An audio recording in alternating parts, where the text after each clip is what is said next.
Hi friends, good morning to all of you. आज हम लोग बेसिक का पार्ट 9 और उसमें स्क्वायर रूट और क्यूब रूट में कुछ क्वेश्चन छूट गया था। आज पार्ट 9 में उसको ख़त्म कर देते हैं। और फर्स्ट बार जो लोग भी वीडियो देख रहे हैं वो वीडियो को लाइक शेयर सब्सक्राइब ज़रूर करें। जो लोग सब्सक्राइब कर चुके हैं वो शेयर ज़रूर करा करें, ठीक है। कमेंट बॉक्स में कुछ कमेंट भी लिखा करें, उससे हमको हौसला मिलेगी ताकि आप लोगों को मैं और बेहतर ढंग से पढ़ा सकूं, ठीक है। अब इसमें क्वेश्चंस फर्स्ट में लिखा हुआ है कि 1/1 प्लस √2 प्लस 1/√2 प्लस √3 1/√3 प्लस √4 ऐसे करते करते यहाँ तक गया है। बराबर में पूछता है कि क्या होगा। दूसरा क्वेश्चन, अभी 3 क्वेश्चन पर फोकस करते हैं हम लोग। तो जब भी इस टाइप के क्वेश्चंस दे, सबसे पहले आप लोगों को क्या करना चाहिए, देखिए होता क्या है, इसको रेशनलाइज करके बनाया जाता है। जब रेशनलाइज करिएगा तो कम से कम ज़्यादा पढ़ना बर्बाद होता है। आप ऐसा कुछ भी ना करें, आप कंपटीशंस की तैयारी कर रहे हैं, आप अब थ्रू मेथड ना जाएं। जब भी रेशनलाइज करिएगा जो रिजल्ट आएगा मैं उसी के बारे में केवल बात कर, केवल रिजल्ट के बारे में सोचिए आप, ठीक है। तो ऐसे केस में जब भी अगर क्वेश्चंस मिलता है तो आपको पूरा क्वेश्चंस उतारने की भी जरूरत नहीं है, केवल फर्स्ट और लास्ट उतारिए और उसमें भी प्रयास करिए। ऊपर में तो डिजिट सेम रहेगा, एक एक एक एक अंश सेम रहेगा, उसको थोड़ी देर के लिए भूल जाइए। आप नीचे वाले को देखिए और यह बढ़ते क्रम में है तो आप इसको घटते क्रम में लिखिए, अर्थात ये वाला वैल्यू पहले और ये वाला लास्ट में। जैसे कि क्वेश्चन नंबर 3 में दिया हुआ है, देख लीजिए 100 माइनस करके दिया हुआ है, ये ऑलरेडी घटते क्रम में है। देखा जाए तो ये ऑलरेडी घटते क्रम में है ये, लेकिन जब आप एक को देखते हैं तब हम बोल रहे हैं अंश को ना देखें, न्यूमरेटर को देखना ही नहीं है थोड़ी देर के लिए। तो आप डिनोमिनेटर को देखें और डिनोमिनेटर को क्या करें, आप घटते क्रम में लिखें, अर्थात डिसेंडिंग ऑर्डर में लिखें। जैसे हम इसको लिखेंगे 1/, देखिए 99 पहले तब जाके 100 नहीं, हम पहले 100 लिखेंगे और तब जाकर √99 और बीच में क्या लिखा हुआ है हमको कोई बहस नहीं है। और फिर हम फर्स्ट वाला लिखेंगे, लास्ट फर्स्ट, बीच का उतारने की जरूरत न है। इसको भी घटते क्रम में ही लिखेंगे हम। क्लियर? ये अब कुछ भी देखने की जरूरत नहीं है, यहां पर केवल इस वैल्यू को और इस वैल्यू को देखिए। तो रूट में 100 है तो इसका वैल्यू 10, एक है या रूट में भी 1 रहेगा तो क्या आंसर जाएगा, इसका 1 ही जाएगा। अब क्या करना है, इसके पहले अगर प्लस हो तो आप माइनस कर दीजिए और माइनस रहता तो प्लस कर देते हैं, अर्थात इसका राइट आंसर क्या जाएगा, 10 में से 1 गया 9। कोई जरूरत नहीं है बीच का उतार करके फिर रेशनलाइज करके लिख करके बनाने का। उसी तरह से हम इसको देखें, इसको चाहते तो डायरेक्टली लिख सकते थे 1/में √9 प्लस √8 प्लस डॉट डॉट, कुछ भी लिखने की जरूरत नहीं है। फिर क्या लिखते हैं, इसको लिखते, ये लिख दिया है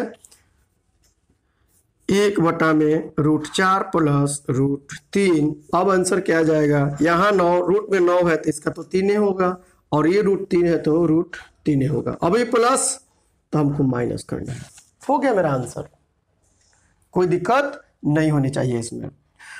अब ये तो ऑलरेडी डिसेंडिंग ऑर्डर में है। हाँ, थोड़ा सा स्टूडेंट्स को प्रॉब्लम्स होती है कि माइनस प्लस नहीं, कोई इसको देखना ही नहीं है, आपको बार बार बोलते हैं, आप केवल फर्स्ट और लास्ट को देखिए। ये ऑलरेडी डिसेंडिंग ऑर्डर में है तो इसको हम लोग क्या लिखेंगे 10, और यहाँ रूट में 1 है तो 1, माइनस है तो क्या करें हम लोग प्लस, अतः इसका आंसर क्या जाएगा 10 और 1 11।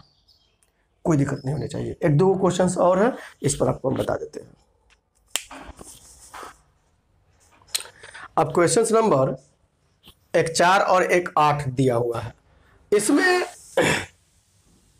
भी आप देख सकते हैं ये ऑलरेडी डिक्रीजिंग में है, तो हम लोग 3 है तो यहाँ 3 ही लिखेंगे और यहाँ √4 है तो इसको हम लोग क्या लिख सकते हैं, 2 लिख सकते हैं। अब यहाँ पर अगर हम माइनस है वहां पर तो हम क्या करें, यहाँ पर प्लस करेंगे, अतः इसका आंसर क्या जाएगा 5। ऑप्शन में लिखा हुआ है 0 से कम, 0 से ज्यादा, 1 से ज्यादा, 1 और 2 के बीच और लास्ट ऑप्शन लिखा हुआ है 2 से ज्यादा, तो हम लोग ऑप्शन देख करके फिर मार सकते हैं 2 से ज्यादा, क्योंकि 5 है। उसी तरह से अब मान लीजिए इस तरह से दिया हुआ है, तो आप क्या करें,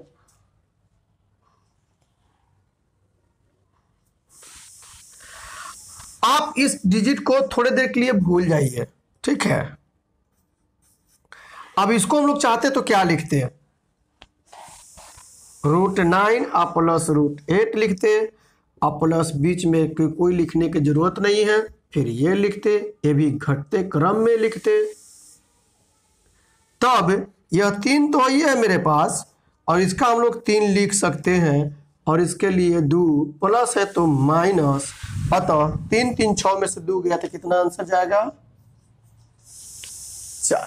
तो इस टाइप के क्वेश्चंस को कभी भी मिले तो आप लोग लॉन्ग टर्म में ना बनाएं। हाँ, कभी कभी किसी किसी बुक में देखे हुए हैं कि जैसे यहाँ √4 5 5 6 6 7 ऐसे आ रहा है, तो ऐसे भी मिल सकता है, जैसे 100 99 99 98 मिल रहा था, तो ऐसे मिल सकता है आपको 100 98 98 96 96 94, मतलब गैप 2 का चाहे 3 का चाहे 4 का गैप मिले। जैसे यहाँ पर गैप 1 1 का मिल रहा है, तो हम इसलिए 5 है तो 5 में 1 से भाग करेंगे तो मेरा 5 ही होगा। अगर यहाँ पर गैप 2 रहता तो हम 2 से यहाँ भाग करते, 3 रहता तो 3 से भाग करते, जैसे मान के चलते हैं। एक क्वेश्चन से देख लीजिए आप, तो क्वेश्चन नंबर 1 हम एग्जाम्पल में दिए हुए हैं, जिसमें मान लीजिए दिया हुआ है 1/100 प्लस √98, फिर 1 प्लस कैसे 98 96 ऐसे करके दिया हुआ है। दो का गैप यहाँ पर है, देख लीजिएगा। हो सकता है कभी कभी 3 3 का गैप हो, 4 4 का गैप हो, ठीक है। इससे पहले मैंने जितना बताया उसमें 1 1 का गैप हुआ करता, तो 1 से भाग करेंगे तो वही डिजिट आता, लेकिन यहाँ 2 का गैप है। इसका आंसर क्या होगा देखिए, जैसे इसका 10 और इसका 2 प्लस है तो माइनस, अर्थात 8। अब यहाँ पर अगर हम 8 कहेंगे आंसर, तो मेरा क्या होगा, ये गलत होगा, क्योंकि यहाँ पर 2 का गैप है। रेशनलाइज जब करेंगे हम लोग तो बटा में 2 तो आएगा मेरा, क्योंकि a² माइनस b², तो 100 का स्क्वायर 98 का स्क्वायर, तो 100 में से 98 घटेगा तो 2 तो आएगा। इसलिए राइट आंसर क्या आ जाएगा जब हम इसमें 2 से भाग करेंगे। क्लियर है ये? अगर 3 का गैप रहता तो 3 से भाग कर देते, एंड सो ऑन, इसी तरह से चलते चला जाएगा। अब नेक्स्ट देखते हैं, इसमें 2 क्वेश्चंस लिखे हुए हैं 5 और 6 का आता है √13 माइनस √11 कॉमा √10 माइनस √8 कॉमा या एंड √7 माइनस √5। आपसे कहता है कि इनमें कौन से कथन सत्य है। ऑप्शन ABCD रहेगा, और उसमें ऑप्शन में रहेगा कौन बड़ा है कौन छोटा है, ये बड़ा है वो छोटा, ऐसे करके ऑप्शंस देगा आपको। जिनके पास मेरा बुक होगा और पेज होगा देखिएगा, उसमें लिखा हुआ है, यहाँ पर नहीं लिखा हुआ है। तो ऐसे केस में जब भी क्वेश्चन मिले थोड़ी देर के लिए सोचिए आप कि अगर रूट नहीं रहता तो सब तो कितना 13 माइनस 11 2 2 2 2 आता, मतलब सब बराबर है। यदि रूट नहीं रहता तब, लेकिन ये रूट में है और सीक्वेंस फॉलो करेगा, सेम सीक्वेंस होना चाहिए। देखिए 13 11 10 2, मतलब 2 2 का गैप, यहाँ पर देखिएगा 1 1 का गैप, ये सीक्वेंस होगा तब मैं बता रहा हूँ, और यही देता है एग्जाम में। तो ऐसे केस में आपको बनाने की जरूरत नहीं है, याद केवल रखना है कि जो सबसे बड़ा दिखे वह सबसे छोटा होता है, सबसे छोटा यही है, और जो सबसे छोटा दिखता है वह सबसे बड़ा होगा। आप लोग अगर चाहे तो मोबाइल में कैलकुलेटर होगा, वैल्यू निकाल करके और चेक करके आप देख सकते हैं कि मैंने जो पढ़ाया वो गलत या सही, ठीक है। वैसे मैंने चेक किया है, ठीक। उसी तरह से यह सबसे बड़ा दिख रहा है तो यह क्या हो जाएगा, सबसे छोटा, और सबसे छोटा यह दिख रहा है लेकिन होगा यह सबसे बड़ा, ठीक है। ये इस टाइप के बस याद रखना है। नेक्स्ट क्वेश्चन देखते हैं हम लोग। एक क्वेश्चन नंबर 7 में कहता है कि √1 प्लस √1 प्लस √1 प्लस √... इन्फिनाइट तक गया है। बराबर में कहता है क्या होगा। ऑप्शन दिया हुआ है 1 के बराबर होगा, 0 1 के बीच होगा, 1 2 के बीच होगा, या 2 से बड़ा होगा। क्लियर है ये? ऐसे केस में क्वेश्चंस मिलेगा आप लोगों को, और पढ़ाए हुए भी हैं, लेकिन वहां पर आप लोगों को बतलाए थे कि आप ऐसे टर्म में n इंटू एन प्लस 1 के टर्म को देखिएगा, जैसे 2 गुने 3, 1 गुने 2, 4 गुने 5, इस टाइप से। तो बोले थे कि जब प्लस होगा तो आप बड़ा वाला मारिएगा, n प्लस 1 को आंसर मारिएगा, और जब छोटा होगा तो ओनली n मारिएगा आंसर। याद होगा, आपको पढ़ाए हुए हैं आप लोग, हो सके तो छठा सप्ताह या 8वां वीडियो देख लीजिएगा, समझ में आ जाएगा। लेकिन यह तो n इंटू एन प्लस 1 के टर्म को तो फॉलो ही नहीं करता है। तो ऐसे केस में आप लोगों को अलजबरा में आप लोग देखिएगा, चाहे अभी भी इसमें भी पढ़ाएंगे क्वाड्रेटिक इक्वेशंस, द्विघात समीकरण। आप उससे ज़्यादा नहीं जाना है डिटेल में, बस खाली टर्म्स जानना है कि a x square plus b x plus c बराबर 0, ये द्विघात समीकरण है।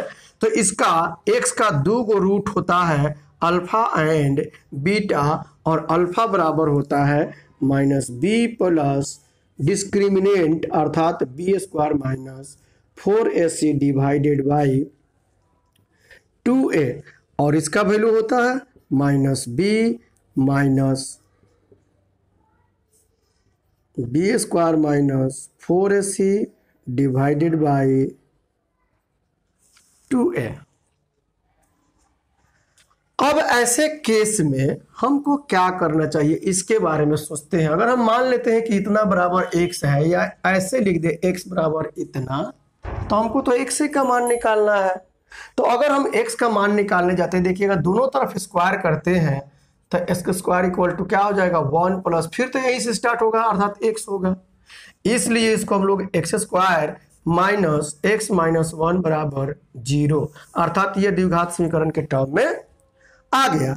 अब हम यहाँ पर वैल्यू रखें, देखिएगा ध्यान से, तो यहाँ कुछ नहीं तो एक तो छुपा हुआ है, तो ये ऑलरेडी माइनस माइनस प्लस बन जाएगा, और बी स्क्वायर माइनस 4ac करेंगे तो इसमें आएगा आपका 5 डिवाइडेड बाई 2, और इसको करिएगा तो 1 माइनस रूट 5 डिवाइडेड बाई 2, और यह वैल्यू निगेटिव देगा। ऑप्शन में कहीं निगेटिव नहीं है, इसलिए हम इस चीज को इग्नोर करेंगे, क्योंकि निगेटिव ऑप्शन में ये नहीं है, पॉजिटिव है।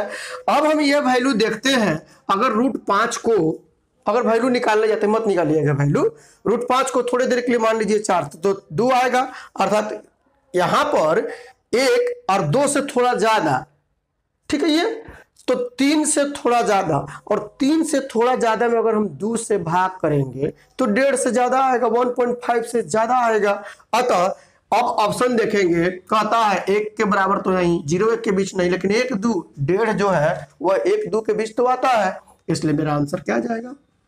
इसका एग्जैक्ट वैल्यू नहीं दिया हुआ है, एग्जैक्ट देता तो हम आपको बोलते मत बनाइए, लेकिन ऑप्शन में लिखे हुआ है कि क्या इसका वैल्यू 1 के बराबर होगा, 0 1 के बराबर होगा, या 1 2 के बराबर होगा, या 2 से बड़ा होगा। तो ये तो मिल ही रहा है कि यह 1 और यह 2 से थोड़ा सा ज्यादा, अब जोड़ेंगे तो 3 से थोड़ा ज्यादा, उसमें 2 से डिवाइड करेंगे तो 1.5 से थोड़ा ज्यादा, अर्थात 1 और 2 के बीच। ऑप्शन में दिया हुआ है, हम लोग मार के चलेंगे, ठीक है ये। और अगर इसके बारे में ज्यादा नॉलेज लेना है तो एडवांस जरूर देखें, एडवांस का पेज देखें, एडवांस का पार्ट देखें, 20 गो टोटल डाले हुए, कहीं ना कहीं हमने क्वाड्रेटिक इक्वेशंस अच्छा से डील किया हुआ है, बेसिक में भी डील करेंगे। नेक्स्ट क्वेश्चन देखते हैं, क्वेश्चन नंबर 8 आज ही मैंने डील किया है, और 9 पीछे वाले 7 या 6 पार्ट में मैंने डील किया है, आप देख सकते हैं, ठीक है। अब आता है 10 और 11, जिसे p का वैल्यू इतना दिया हुआ तो इतना का मान पूछा हुआ था। देखिए यह जब सोल्व करिएगा आप, तो यह हमको देगा p प्लस 1 का होल क्यूब, अब बराबर p प्लस 1 वहां आएगा, और p का वैल्यू यह रखेंगे तो आंसर क्या जाएगा मेरा 1000। उसी तरह से ये भी वही चीज है, इसको भी अब सोल्व करिएगा तो यह p प्लस 1 देगा, और इस तरह से 125, मतलब a प्लस बी के होल क्यूब पर है। तो इस तरह से मेरा पार्ट 9 खत्म हुआ। अब नेक्स्ट वीडियो में हम रिमाइंडर सिस्टम आपको पढ़ा देते हैं, जो कि क्लास में पढ़ाए हुए हैं। अतः अब हम लोग पार्ट 10 में रिमाइंडर सिस्टम पढ़ेंगे। अब यह स्क्वायर रूट क्यूब रूट से प्रॉब्लम्स बिल्कुल आपको नहीं फंसना चाहिए, आप कोई भी बुक उठा के बनाइए, कहीं भी प्रॉब्लम्स होती है। वैसे मैं RS अग्रवाल को तो डील करूंगा ही करूंगा, एक एक चैप्टर को मैं डील करूंगा, लेकिन अभी जो मैं पढ़ा रहा हूँ उस पर आप लोग फोकस करते हुए आप बनाने का प्रयास करें। कहीं भी प्रॉब्लम फंसता है कमेंट बॉक्स में लिखिए या उस नंबर पर भी आप डाल सकते हैं। ठीक है, ये वीडियो देखने के लिए बहुत बहुत आप लोगों का धन्यवाद। सब्सक्राइब, लाइक, शेयर जरूर करिए, कमेंट जरूर करिए। बाय।